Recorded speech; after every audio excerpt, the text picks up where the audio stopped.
La mañana del 15 de julio del 2013, Jessie Blodgett, de tan solo 19 años, fue encontrada muerta en su propia cama. Los padres de Jessie no podían entender quién podía haberle hecho algo tan terrible a su hija.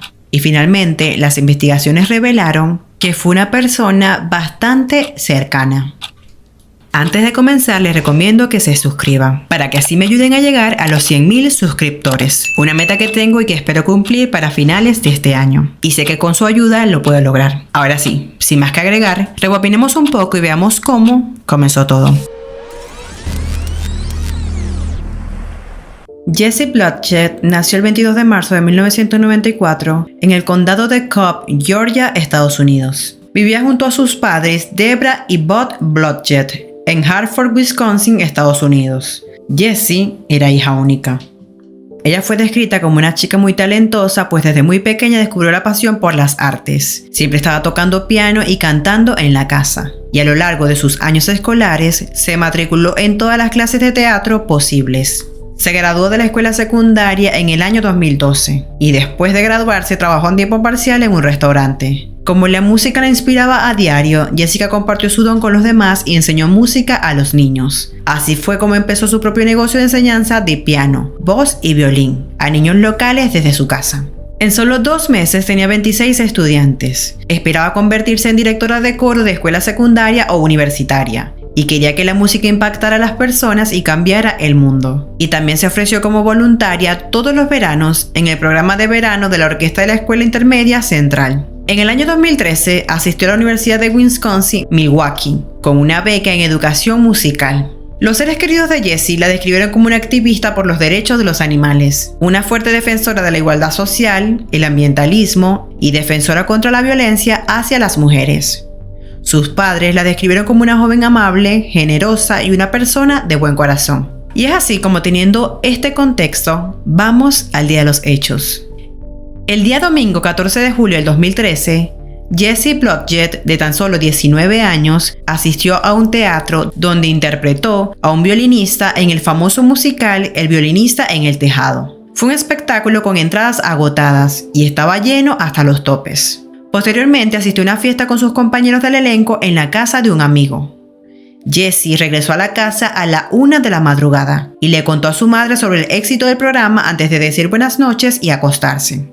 A la mañana siguiente, lunes 15 de julio, el padre de Jessie, Buck, se despertó temprano y se fue a trabajar. Joy hizo lo mismo a las 8:15 de la mañana, pero antes de salir, dejó caer una canasta de ropa sucia en la habitación de Jessie. Jessie estaba en la cama y parecía estar dormida. Ese ruido no hizo que despertara.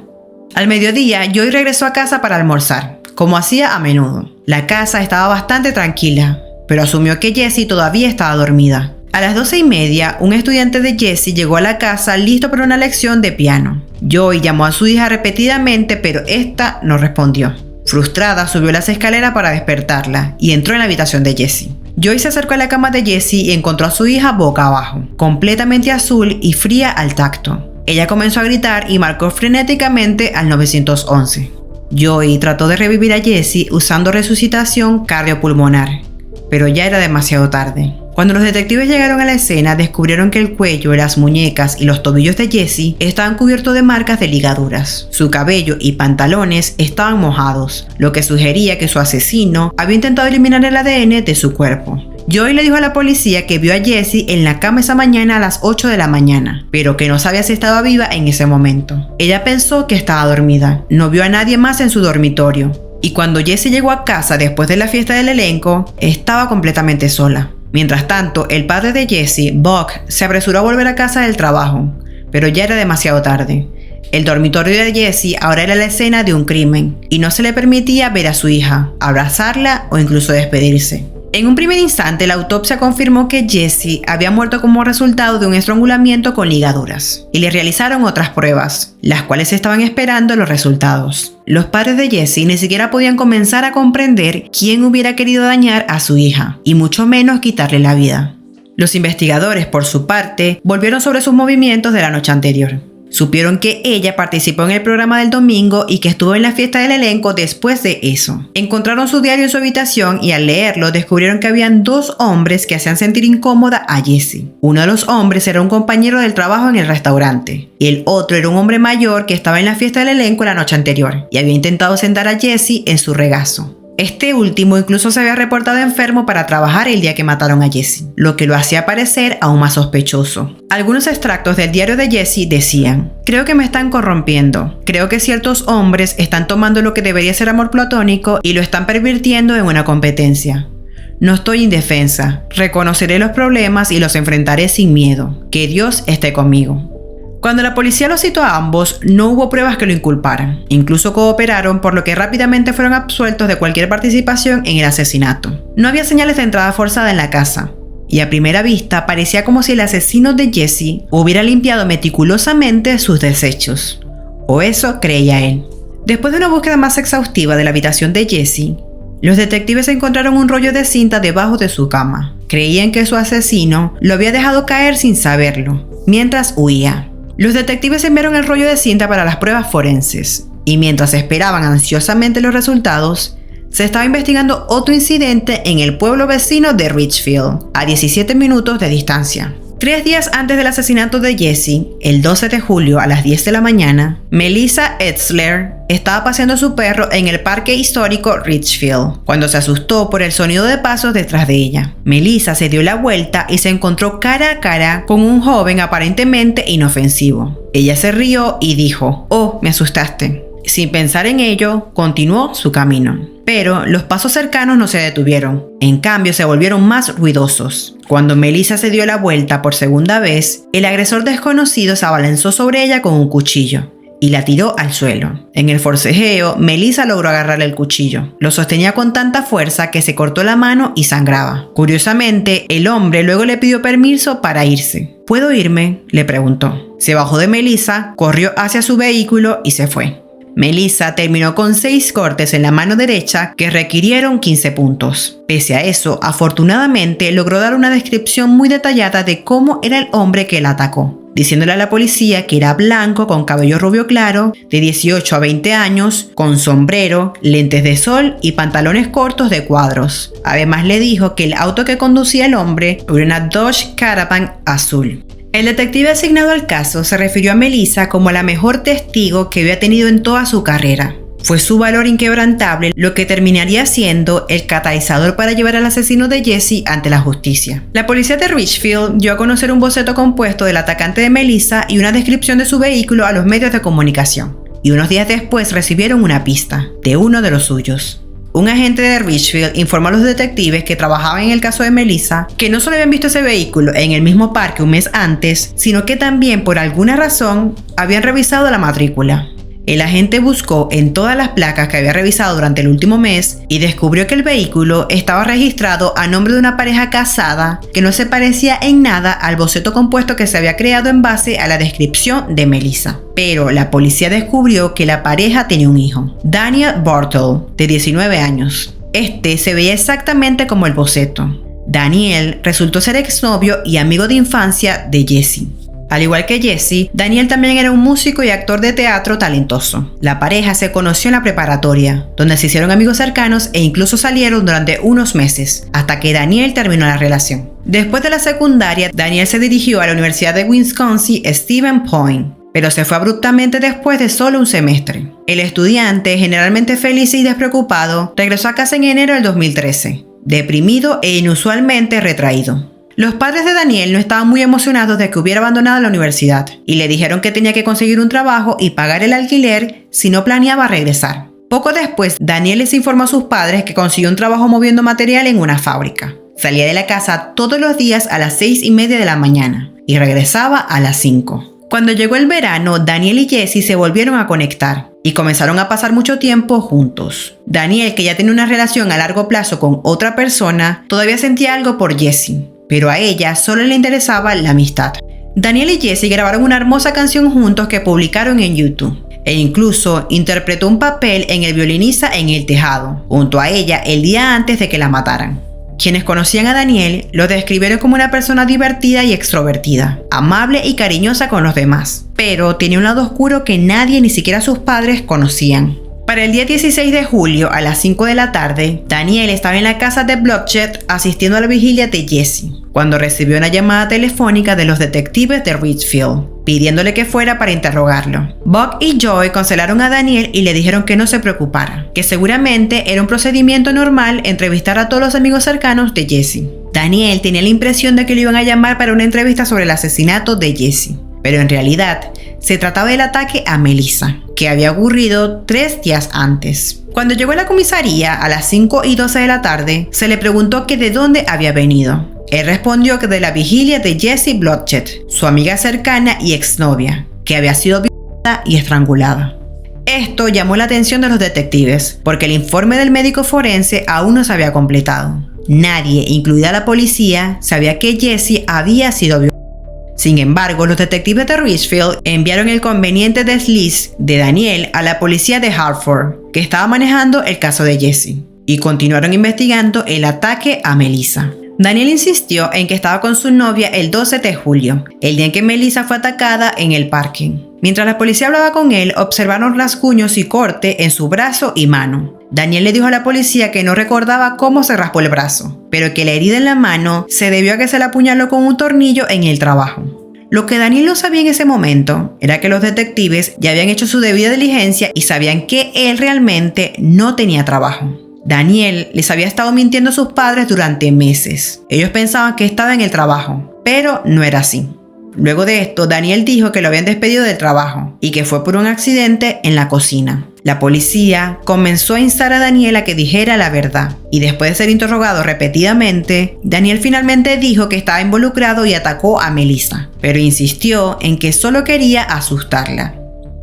Dijo que ese día 12 de julio estaba en el parque leyendo. De pronto vio a Melissa y decidió, en el calor del momento, correr tras ella y derribarla. Daniel dijo que no sabía por qué lo hizo, simplemente estaba entumecido y dijo: "La vida me asusta". Daniel dijo que desde que abandonó la universidad le tenía miedo a la vida y quería que alguien más sintiera lo mismo. Cuando se le preguntó por qué eligió a Melissa, Daniel dijo que ella era la única allí. Debido a eso, fue arrestado de inmediato. Al día siguiente fue interrogado una vez más. Esta vez fue en relación con el asesinato de Jessie. La policía le preguntó a Daniel qué estaba haciendo el día que asesinaron a Jessie, el 15 de julio. Daniel les dijo que salió temprano de su casa ese día, a las 6:30 de la mañana, y condujo por todas partes antes de pasar unas horas en el parque. Con base en esa información, la policía fue al parque y buscó alguna evidencia en los botes de basura, encontrando una caja de cereal que contenía toallas de papel, cuerdas, cinta adhesiva, toallitas antisépticas ensangrentadas y una toalla de playa de bote esponja con sangre. A su vez, los detectives de Richfield recordaron su declaración de que Jessie había sido violada y se preguntaron si acababan de conocer a su asesino. Paralelo a esto, ese mismo día, el 17 de julio, se completó la autopsia de Jessie, y aparte de determinarse que había sido estrangulada, también se determinó que había sido violada, como Daniel les había dicho a los detectives el día anterior. Asimismo, el ADN de Daniel se encontró debajo de las uñas de Jessie, y su esposa se encontró dentro de ella. Las cuerdas encontradas en la caja de cereal coincidían con las marcas de ligaduras en el cuello, muñecas y tobillos de Jessie, y contenían tanto el ADN de ella como el de Daniel. El rollo de cinta que se encontró debajo de la cama de Jessie estaba cubierto con las huellas dactilares de Daniel, y eran del mismo tipo que se encontró dentro de la caja de cereal, en el parque donde atacó a Melissa y en el garaje de la casa de sus padres. Cuando la policía registró las pertenencias de Daniel, encontraron un disco que tiene una novela llamada Rojo es Rojo, escrita por Joseph Bartle. Joseph es el segundo nombre de Daniel. Un extracto de la novela se centra en un personaje llamado Jessica. También detalló a un personaje llamado D, golpeando a otros personajes hasta dejarlo en coma usando una funda de almohada llena de legos. También se descubrió que la computadora portátil de Daniel se usó para búsquedas como asesino en serie y lista de asesinos en serie por número de víctimas. Dentro del armario de Daniel, los detectives encontraron los pantalones cortos de cuadros que llevaba el día que atacó a Melissa, cubiertos de manchas de sangre. Dentro de una bolsa de plástico había trozos de cinta cubiertos de cabello humano. El cabello pertenecía a Jessie. Un testigo informó que pasó por delante de la casa de Jessie entre las 10 y 15 de la mañana del 15 de julio y vio un vehículo azul estacionado en el camino de entrada. La cámara de vigilancia del parque colocó a Danielle allí a las 10:25 de la mañana, por lo que se supuso que Jessie fue asesinada en algún momento entre las 10 y 10:25 de la mañana. Las mentiras de Danielle lo habían alcanzado más rápido de lo que podía escupirlas, pero fue la abrumadora cantidad de evidencia forense lo que finalmente selló su destino. La fiscalía argumentó que Danielle se coló por la ventana del dormitorio de Jessie, la amarró, la amordazó y abusó de ella antes de estrangularla hasta la muerte. Luego intentó lavar su ADN de su cuerpo y ponerla de nuevo en su cama, haciendo que pareciera que estaba dormida. La fiscalía teorizó que el motivo de Danielle era satisfacer sus impulsos sexuales y que eligió a Jessie porque la conocía y ella confiaba en él. Era más fácil apuntar a ella que una mujer que no conocía. Ya lo había intentado y fracasó. Danielle fue acusado de homicidio intencional en primer grado por el asesinato de Jessie, intento de homicidio intencional en primer grado, puesta en peligro imprudente en primer grado y encarcelamiento falso en relación con el ataque a Melissa.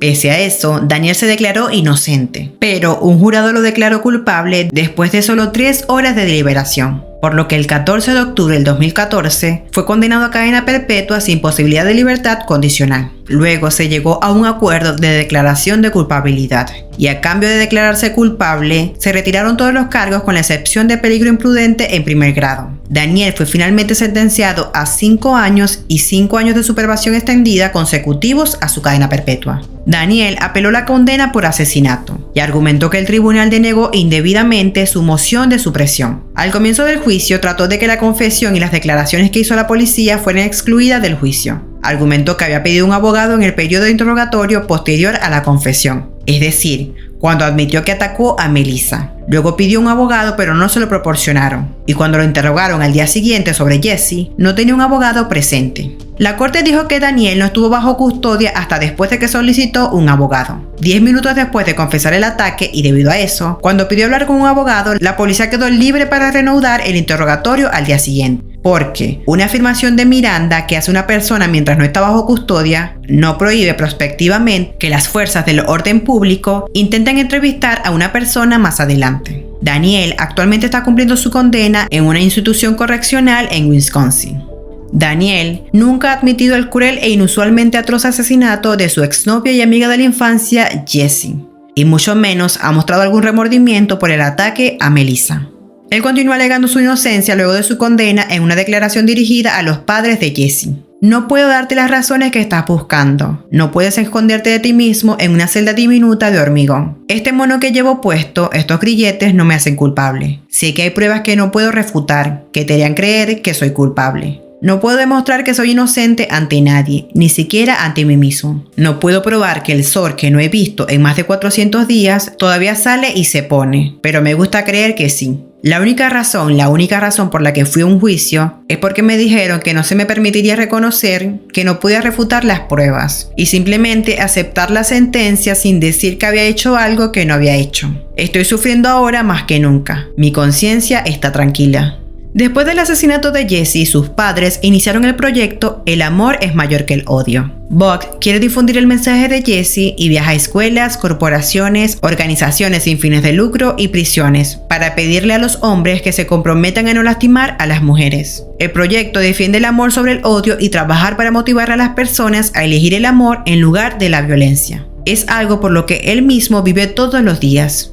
Buck tomó una decisión. Él eligió perdonar a Danielle, pero le recordó que nunca sabría ni sentiría su perdón hasta que al menos diga la verdad, algo que los Blodgett todavía esperan 8 años después de la muerte de su hija. Bueno, hasta aquí el caso de hoy. Como siempre les digo, cualquier duda, comentario o sugerencia para un nuevo caso me lo pueden dejar en la caja de comentarios. Aquí les dejo 2 videos recomendados y no olviden suscribirse para que así YouTube les avise cada vez que yo subo un video. Mi nombre es Mayra, pero pueden decirme Machi. Nos vemos en un próximo video.